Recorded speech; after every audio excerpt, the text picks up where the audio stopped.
Welcome back, everyone, for another weekly show of Anime Talk. I am Joe. I am your host, and this week I have four, we'll call them substandard guests, for lack of a better word. But let's get started with some stuff here. First off, as usual, it's me, Joe. I write for We Remember Love, and you can find me on Twitter at JoeAnimated. And if you have a question, feel free to use the social stream or send me a mention on Twitter. But let's get to our first guest today. Aeroblip, why don't you start? What's up, everybody? My name is Aeroblip. I am the executive producer at Friday Anime Podcasts. I am also a guest, or not guest, I'm also a writer over at Kivo's blog at Deus Ex Machina. So, you should come check out that show too after this. Definitely, I've been a guest on there as well. It's a lot of fun to be a part of and to listen to. Next up, we have Numbers. Hello everyone, my name is Numbers. I have a blog at numbersinspace.wordpress.com, and my top 5 idols are number 1, Otsubashi Kotori, number 2, Amami Haruka, number 3, Kisaragi Chihaya, and for 4 and 5 I think I'll have to go with Miki and Makoto. Can I jump in, please? No, moving on. I forgot. You messed up? No! Our next guest is Kevo. Go ahead. Damn it! Hi everyone, I'm Kivo. I'm the founder and editor-in-chief of Deus Ex Machina. Come visit my blog. We're a lot of fun. I also write reviews and troll at Benihan Review. You can follow me at Kivo31415. For me, it's Hibiki, Haruka, Iori, Miki, Yayoi. Come at me.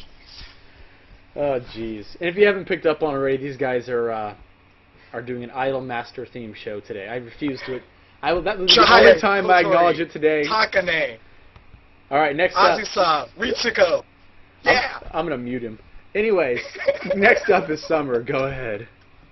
What's up, everybody? It's Summer Satellite. I'm a new blogger over at summersatellite.wordpress.com.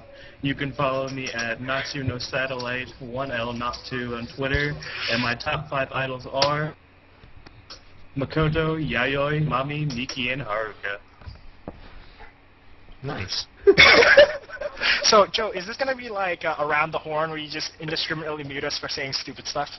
You know what? I could do that. If it gets that bad, I will. But Or you could just I think, Kevo although, the entire time.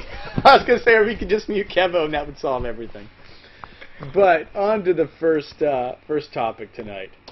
So, what is your favorite anime adapted from something other than a manga, visual novel, or we'll even go light novel? Kivo, why don't you start? Well, my favorite anime that was adapted from something other than a manga or a visual novel would probably have to be this thing called The Idolmaster, which is adapted from the game of the same name. I really like the show because A1 Pictures put a lot of effort into it. They obviously had more than enough money. And it also is a great study on how to properly adapt something cross-medium, from a video game into an adaptation. And it does this in 2 different ways. It honors the fans primarily by keeping to a bunch of standards of its source material. It pays homage to the source material via obviously big things and small things, and most importantly, it's also additionally creative in its own right, but yet within the bounds to keep the fans interested. It both attracts new fans by being just a really great work, like Aeroblip, and also makes old fans and it also makes old fans really happy and excited to watch, like Shin 87. So, I think the Idolmaster is an excellent study in how to properly make a really, really, really great adaptation that everyone can love and enjoy. You must have written that out and had it on a piece of paper in front of you. No, I'm like, I don't know. I'm just very passionate about the Idolmaster. Well, for the record, we did have our own show about this, the Idolmaster. And I'm pretty sure we also talked about the same idea of adapting some kind of video to it, like an anime adaptation, 2 shows ago. Also, let's be honest here, A1 Pictures had the backing of Namco, which makes millions of dollars on DLC and whatever the hell it makes money to. I swear it's a front for an international crime ring. Money is a good thing to have. And they just dumped money into A1 Productions. That animation quality is friggin' through the roof. We could have fed kids in Africa with that money. No, anime. Yeah, but think about this though. Instead of those kids eating, they now get to see idols. I'm okay with this. I feel like knowing idols, knowing Idolmaster in general, is just like the next step to world peace. Just right there. Yeah, I think if everyone in the world just watched the Idolmaster, we would have world peace. Because and Yaro-chan, I don't have it rehearsed. I'm not that lame. I've just written about this before. Anyways, because everyone would just come to an understanding. Because no matter what you believe, no matter who's your favorite idol, no matter what's your favorite song, all of us Idolmaster people we are brothers, and we understand each other. Okay, so if everyone in the world was an Idolmaster fag, we would have such great world peace. And the Jews and the Palestinians, the Ethiopians and the Somalians, the Chinese and the Taiwanese, we would just understand each other. Not in the language of war, but in the language of idols. All right, We just don't nuke each other by the end of the All right, Kevo, you're going to go on a 5-minute timeout if you spouting that stuff. All right. Summer, what about you? Favorite anime adapted from something other than a manga or visual novel? Okay, you changed the question back to not including light novels, which makes this so much easier on me. Because you were going to limit me to actually answering with Idolmaster. All right, but we'll leave light novels out there.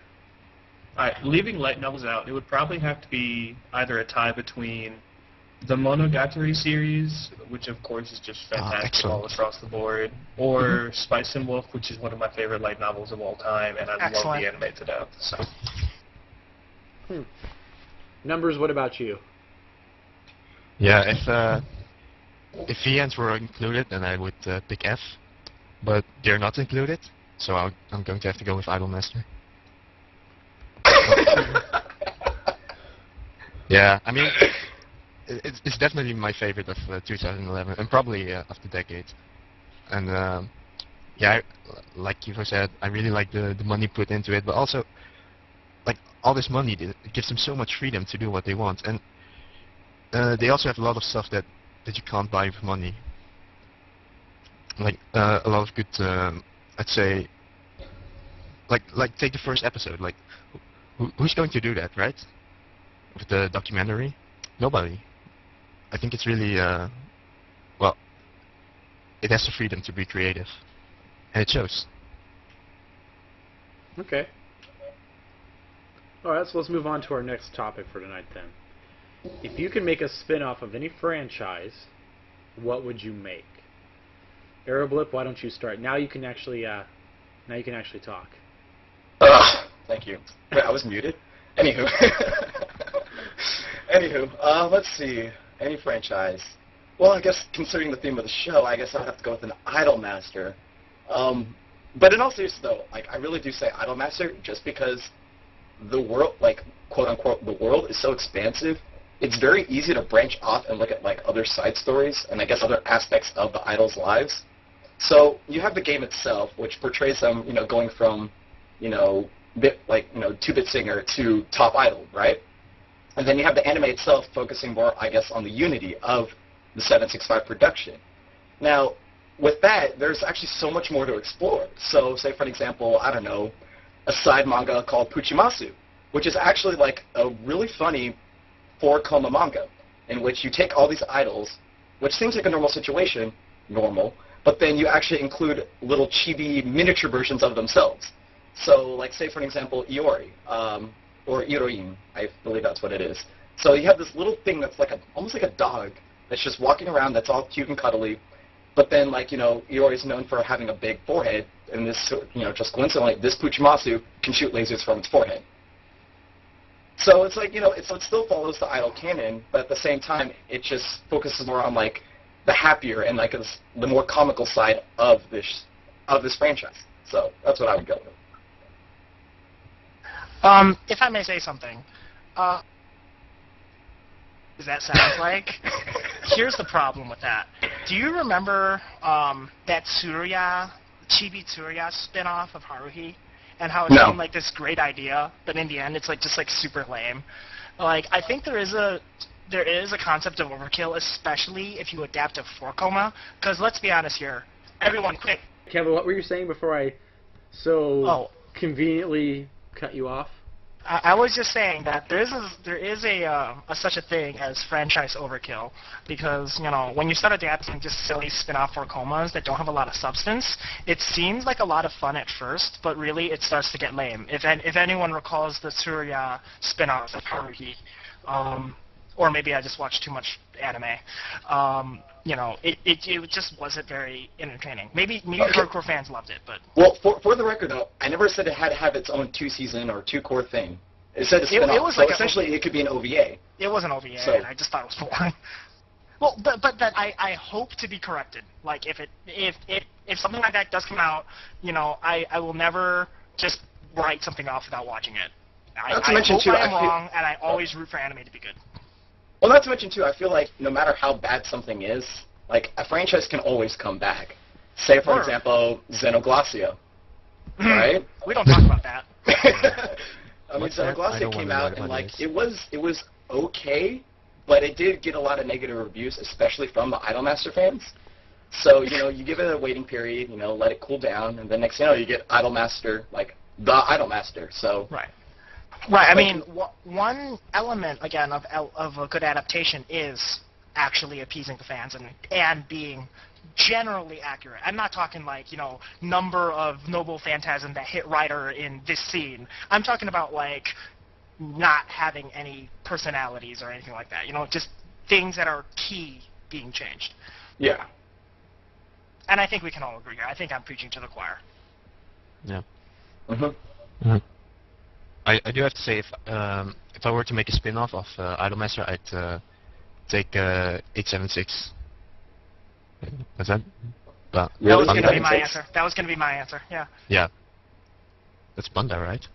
You'd have a set of solid voice actors. That is true. And Kevin Yeah. likes to trap, so... Oh, yeah, it's got traps. Hell yeah. Hanakana, Tomats. Oh. Please stop him. Please stop him right now. All right. So moving on. Oh, Yeah, what is your perfect idol for Idolmaster? What are her features, gimmicks, abilities? Basically, what's your dream girl you'd throw into Idolmaster? Numbers, why don't you start? Alright. I like them a bit, I guess... I like short hair, a bit of that office girl aura. Oh, you I like suck. I like it when they sing a bit, this jazzy song to be singing in bars with all the classy people drinking whiskey. Yeah, she has to sing in there. I don't like I prefer if it's not that flashy, like So Yayoi type Kirame flashy. Kira. You just essentially described Kotori. Oh, what a coincidence, man. Can I get a Yeah, high she's five, the man? best. She's the best. And I totally dipped her avatar. Wait, you drew that? No. Oh, I okay. have dips on her avatar. You can have that. You're sad. No, you're sad about it, and I know it. It's okay. I would never prejudice anyone for their Idolmaster beliefs. As long as you're an Idolmaster fan, you are my brother. Dude, I'm Mass Bros till the very end. No, you would That's still the- hit him. That's the You would lesson we're still going to be hit. walking away from this, talk show, having learned. So, Summer, you've been pretty quiet in the background. What's your favorite? What would be your perfect idol for Idolmaster? She already exists in the anime. It wouldn't have to, without question, be Makoto.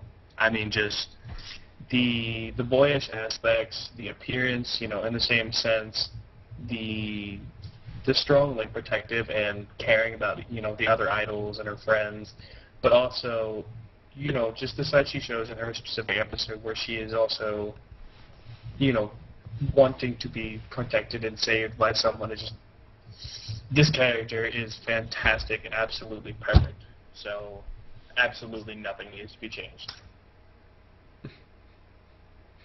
Aeroblip, what about you? There is no such thing as a perfect idol. I love it. Trust me. I love Idolmaster, but there is no such thing as a perfect idol. And to be honest, I'm just okay with that, because with every single one, each of them has their own flaws and their, I guess their quirks. And, some may see it as a hindrance, but to me, I see it as charming. And I like that. And I want to. It's okay for them to have that. They don't need to have every single thing to make them great. And I guess that's why I love Idolmaster so much, is because whatever I want, I can describe it from a particular idol, you know? So say, for example, I like the cheeriness, I can go with Haruka. That defines her, and by all means, I love that a lot. And then say you have, like, the idol with the dark past. You can either go with Chihaya, or you can go with Kotori, or you can probably argue for Ritsuko, because, Ritsuko's very serious. She had her shot, but it kind of fell through. So you know what? It's fine. Like, you don't need a perfect idol. I have 13 idols right here, plus another 3 from 867, and then plus God knows how many from Cinderella. And to be honest, I like Jupiter too. So, fuck What? you. I would actually. I don't. Okay, Wow. they're not good. They're not What? good. They're not good. Okay, let me say, idols, the original 13, God tier. Jupiter, I won't commit suicide tier. All right, I'm just saying, like, I'm not gay for him, but I'll. No, that's left for Kevo to do. No. So Kevo is not gay. He just likes things that have dicks tucked away.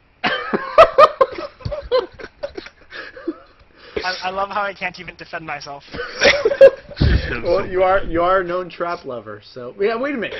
This is a question I have for you guys. Is there a trap in Idolmaster? Yes. Oh yeah. Yes. Okay. Yes, there is. Then there's actually one reason I only might has- watch the show. Then, if there's a trap, that's it. Just Oh, one. This is No, news it- to me. Joe is watching like a trap that actually make you watch a show.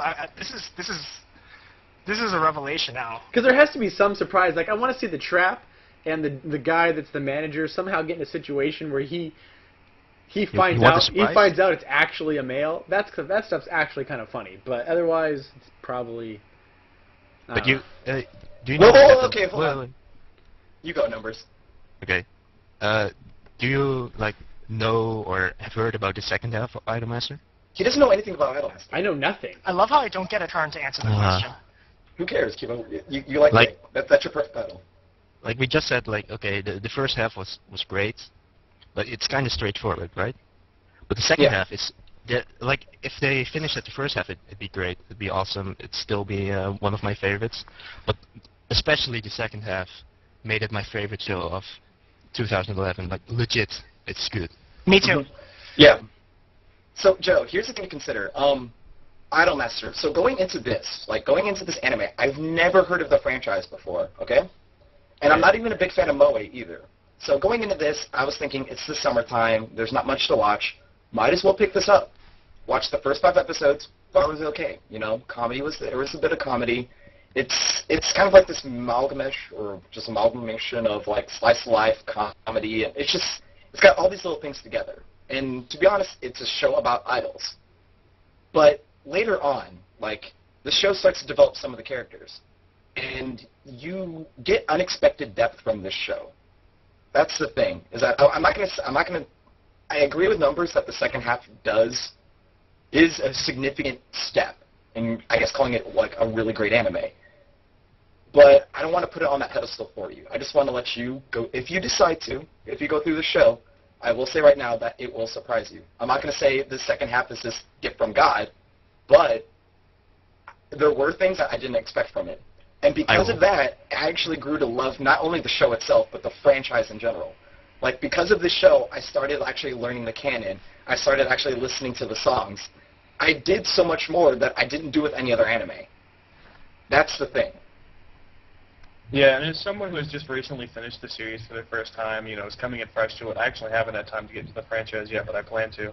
But a lot of what he's saying is true as well. Like, throughout a lot of it, I wasn't expecting, like, an incredible amount of something or other, but it did surprise me in that, just the way, like, through a lot of it, I did not expect the characters to be as in-depth or as potentially relatable or as sometimes realistic as they were.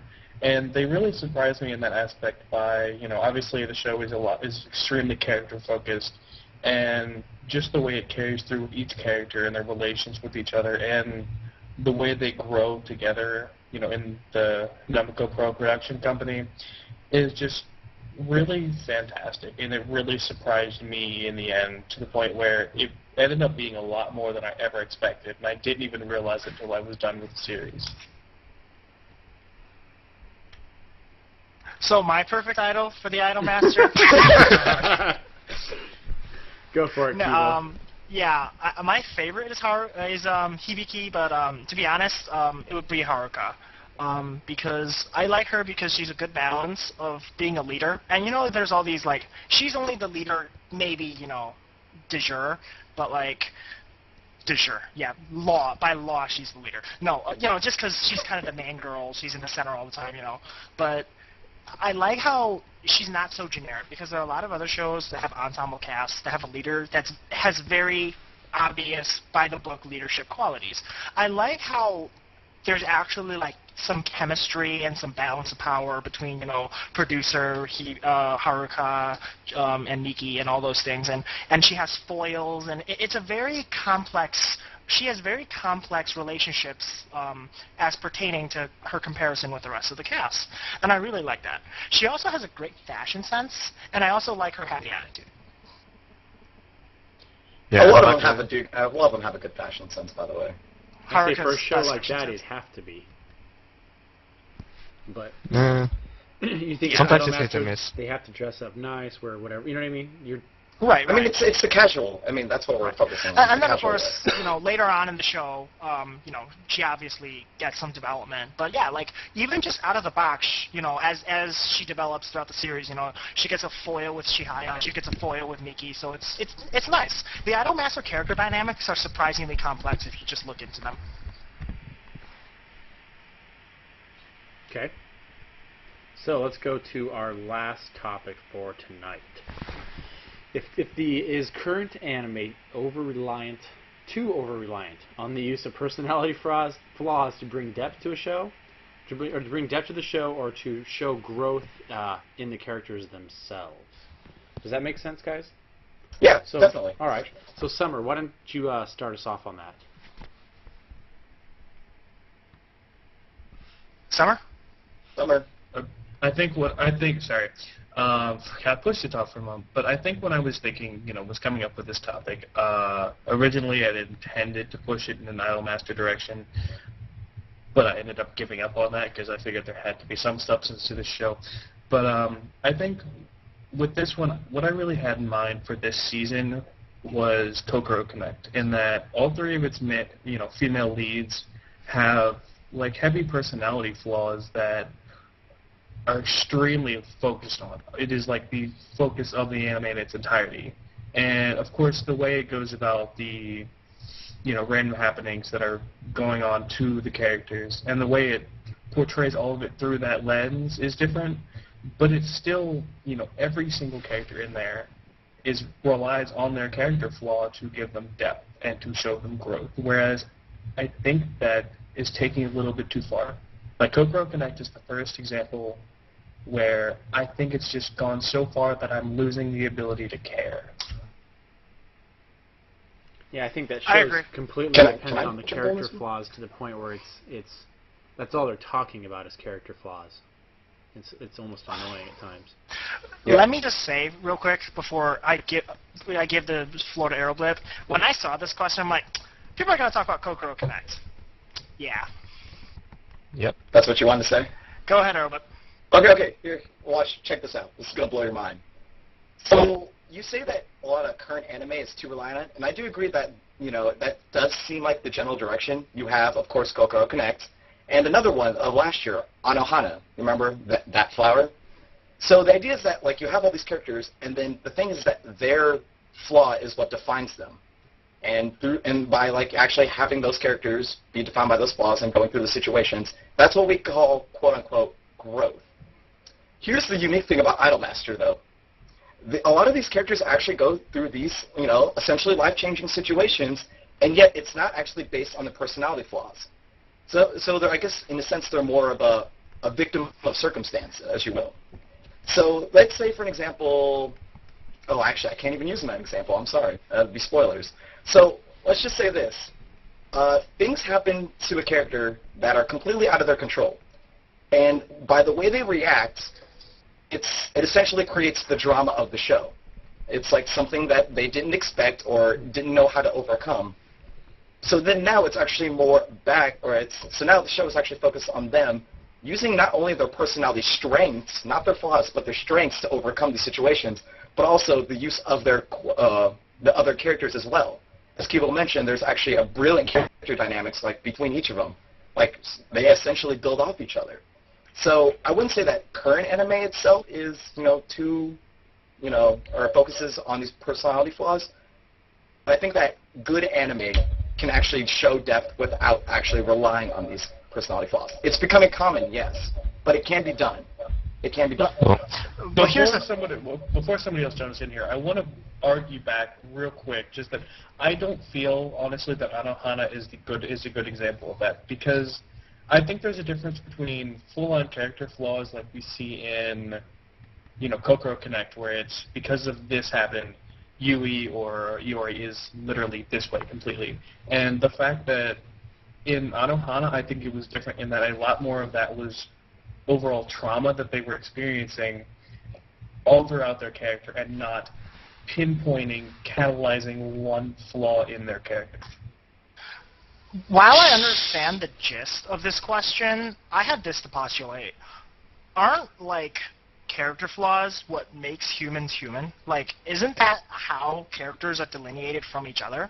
I mean, obviously, there's a difference between, character flaws, but, that's how people are defined, and that's their experience, your experience through life creates your personality, and, what is perfection?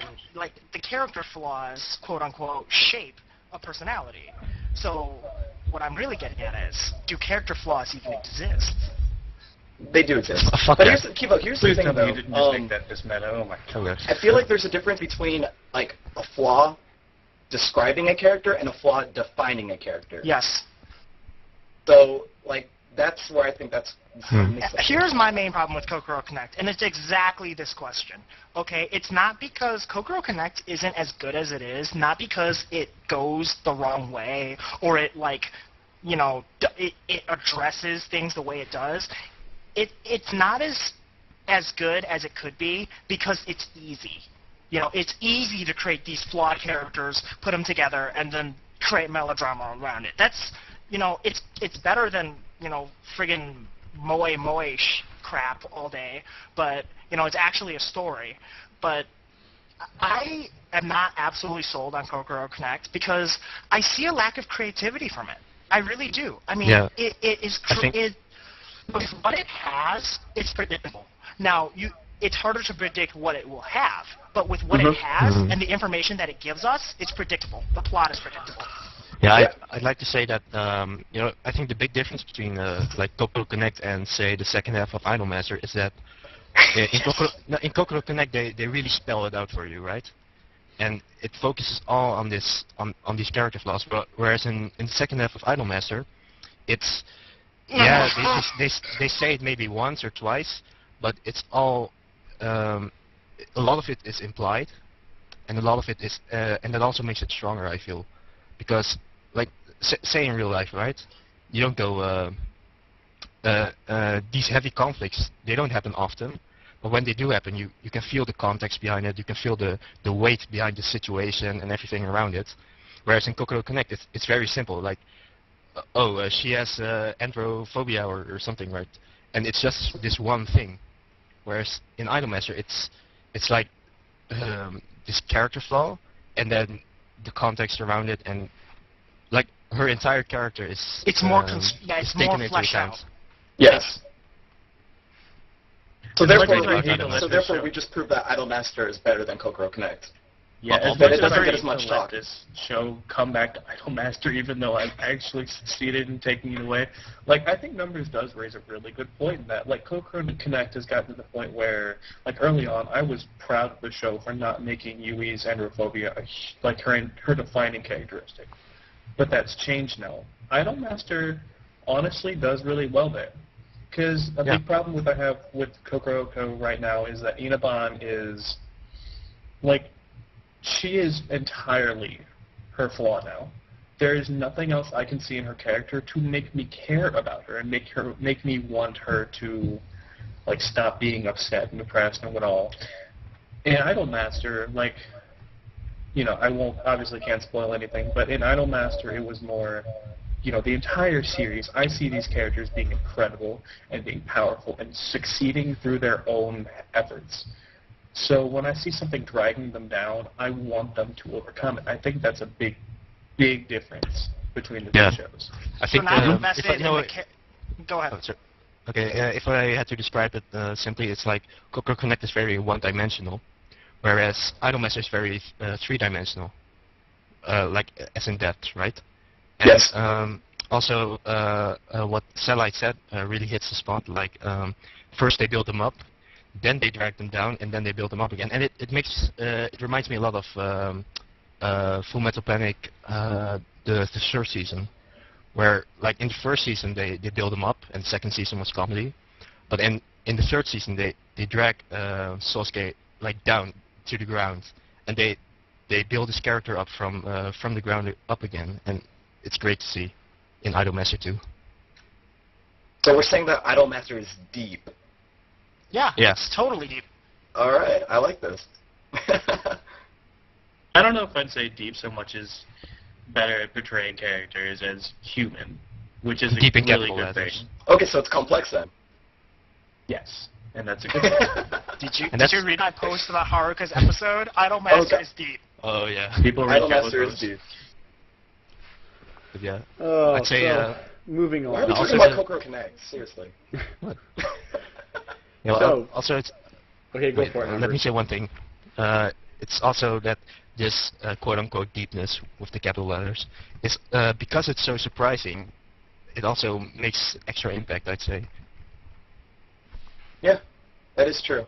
Because it's something like, I feel like it was hinted at in, I guess, the early episodes, but you never thought they would explore it that much later on, so, yeah. Yeah, to be honest, I was a bit scared. You know, sometimes when a lighthearted show takes on the drama, I'm like, this is going bad.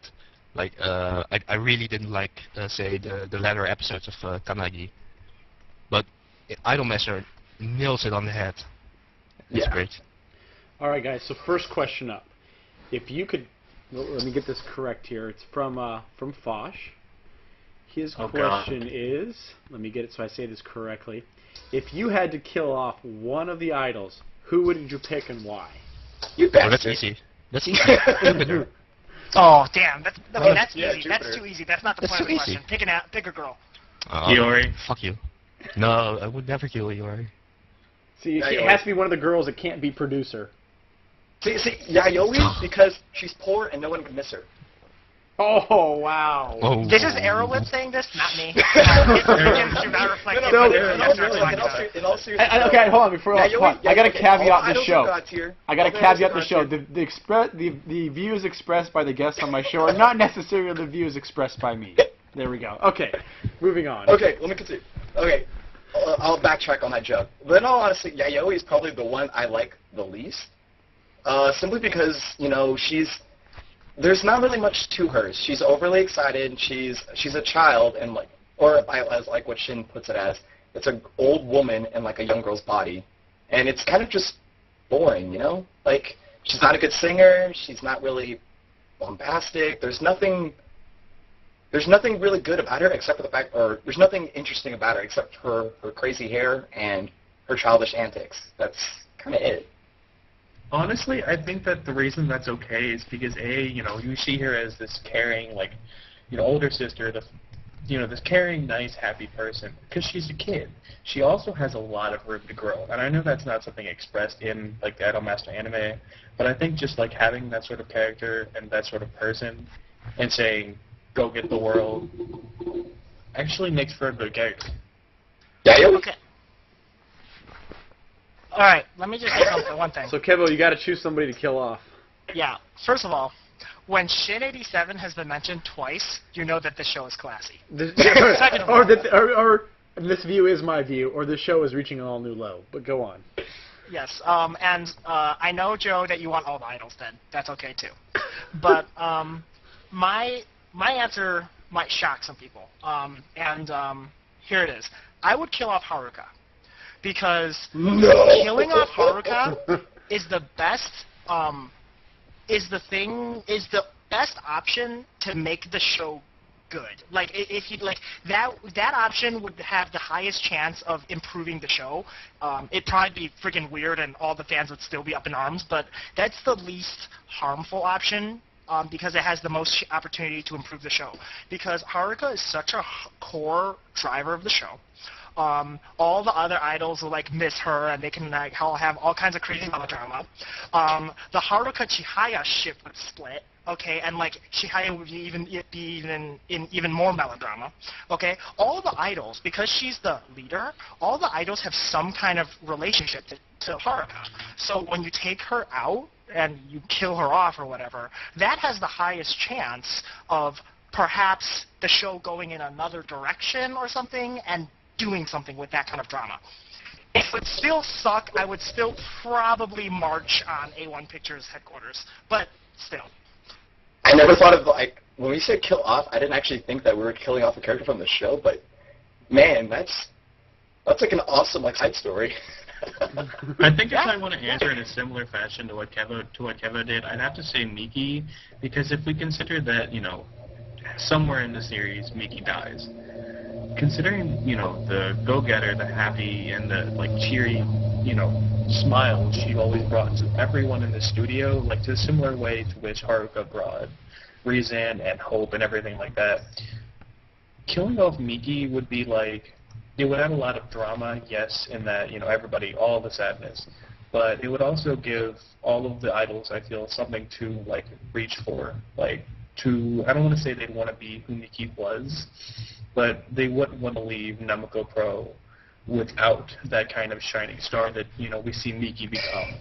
And it would really give them all something incredible to work for. Summer, let me say one problem with that. Episode 12. Miki technically already left the group, and yeah, they were sad, but I don't think that would have anywhere near the emotional effect that a Haruka going away would ever have. Like, especially after the end of the second half, like, Haruka is, like, she is Danketsu. Like, she is what brings them all together. And if you get rid of that bond, then 765 essentially splits. Yeah, I also want to say that I'm very sad that the anime doesn't have Danketsu in it. Oh, yeah, it doesn't. All right, Yeah. so last It's like question the best from our one. viewers tonight, guys. What is the best show this season? How does it relate to Idolmaster? What aired this year? Okay, I can answer This season. Oh, the season. Still, though. Yeah, I can answer this. Actually, I can answer racing. There is no. Actually, no, I won't answer racing because that's troll. Okay, the best show this season and how it relates to Idolmaster is Yuri Yuri Season 2. I mean, that's not even a question. And the reason how it relates to the Idolmaster is, at least for me, I didn't go into the Idolmaster expecting the show to be good. I expected the show to, at most, be watchable. And when it became so friggin' great, and I just cheered for it to be great, you know what I mean? Like those shows that are the underdog, but you just root for it because you didn't expect it to be good. And it's just pure entertainment. And for me, that was a lot like my experience with Yuri Yuri as well. Because Yuri Yuri is everything I want out of anime. And it was so surprisingly entertaining. And it, kind of like, there's no real story yet. You love the characters, and man, such a great show. Cute character designs as well. Nice. Can I Numbers? Can I count Hyoka in this season? What was that again? Right. Sorry. Yeah, Yoga counts. Okay, yeah, I'm counting Hyoka because in Hyoka a lot of the characters are kind of stereotypes, right? But the great thing about these, they're like very aimed stereotypes. So together they form a good story and good character relations. And I feel kind of the same in Idolmaster. You have these certain chemistries that really work together, and together they form a good pair, like Haruchiya and all the OTPs and so on. And also later on, I really noticed it with the whole Haruka drama, with especially with her confrontation with Miki. Yeah. And you could really feel their core characters conflicting in that matter, and I really liked it. It was a great show of character, and yeah, you can kind of feel the same in Hyoka in that, like say the main cast, the main four, they all have their stereotype where they sort of belong in, but together they make the story. Together they solve the mysteries, and I'm hoping, yeah, there's also a bit of sort of conflict now with the database and the Hotaro, and I'm kind of hoping there's going to be more conflict later on. I'm not seeing it, but it'd be nice. So yeah. You go, Summer. All right. My answer was a tie between Hyoka and Tari Tari. So now that number is taken, Hyoka, I think I'll answer for Tari Tari, and of course that's as the season stands so far. I think one of the big things I see in Tari Tari that I like a lot is the way that is the parents really, is the way they're characterized, is the way I think they're rather realistic, is where I like the way they they care about their children, and even through rough times, even through disagreements, that never changes, and from a mature point of view of the of the parents, where they don't ever forget that, even if their kid is mad at them, they understand what's right and how to help them get it.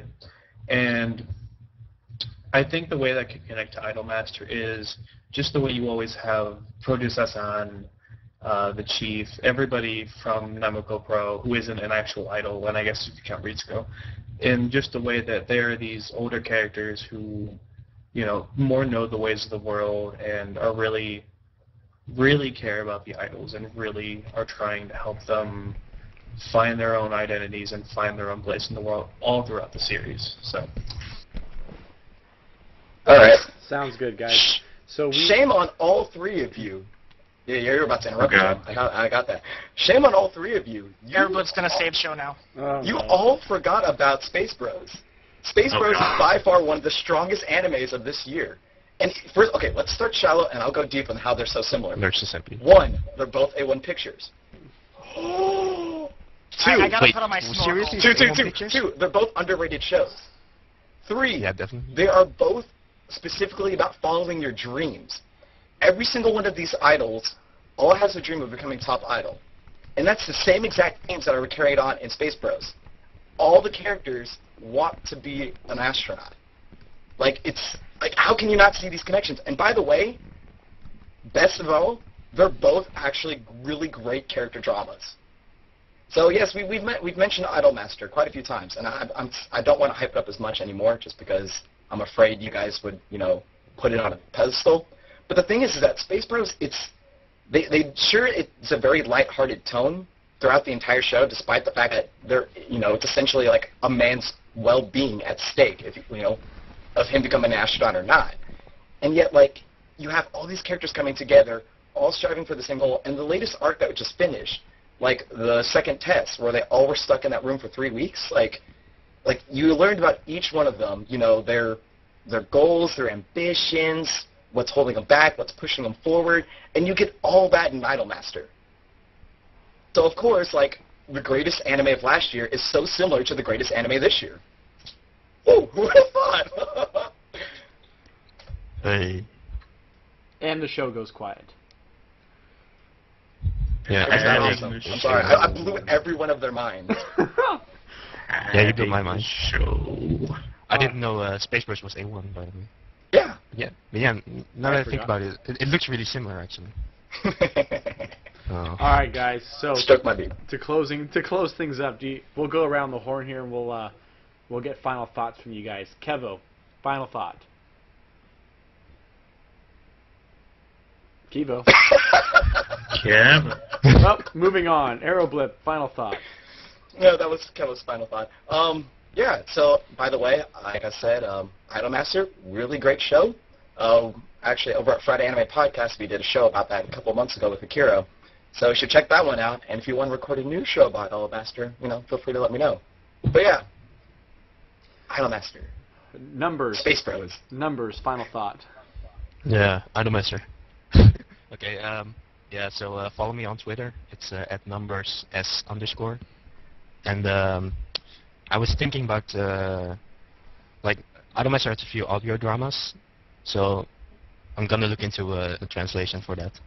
So stay tuned. Follow me on Twitter, then you'll see it. Oh, and Summer, this was your first time on the show. Hope you enjoyed yourself. What's your final thought for today? Gomenasai, minasan. I cried. Weed. I Get that shit out of here. so hard.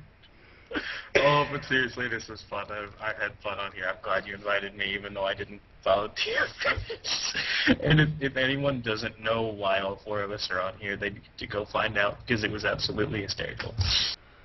I forgot about my push to talk button, so Idolmaster is the solution for world peace. Kivo signing out. Oh.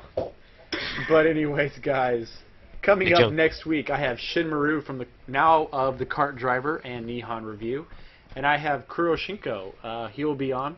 It'll be early morning his time as well, or something like that, halfway across the country, coming to us live from the Philippines, from the Kansatsu blog. And then I also have, he just accepted today. I didn't get a chance to put him here, but I have Lurks joining us again from the Anime Afterlife podcast. So that'll be great coming up next week. And Joe, what's question that? for you. Yes. Are you going to watch Idolmaster now? No. I have my backlog is huge. I can't.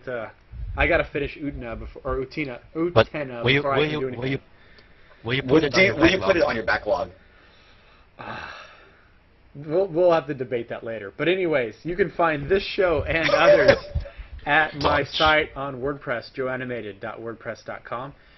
Great site. I also post things up to YouTube, and I have a podcast feed via FeedBurner. You can click to that link on the side of my WordPress site.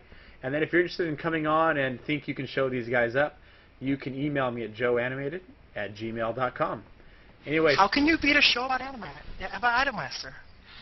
anyways, Can't. You know what, anyways, how about you come on the Fat Cast and then you try to show us up there? You know, take us on our own home turf. Ooh. Dude, I want to be there for Also, that. this Dead Maid Cafe guy in the chat, I'm calling you out. Get out Yeah, of here. I was like, dude, who the hell dude, are start you? geotagging your shit. We're gonna come find Geo- you. Do you want your to shit. do you want to come on our show and tell us why you're so wrong? before these guys make a complete fool of themselves, we are signing out. Good night, everybody, Yeah, and we'll don't see you Good night. next week, same time, Oh, man, same this location. sucks. Good night. Good night, Love everybody. you guys. Oh man, this Idolmaster.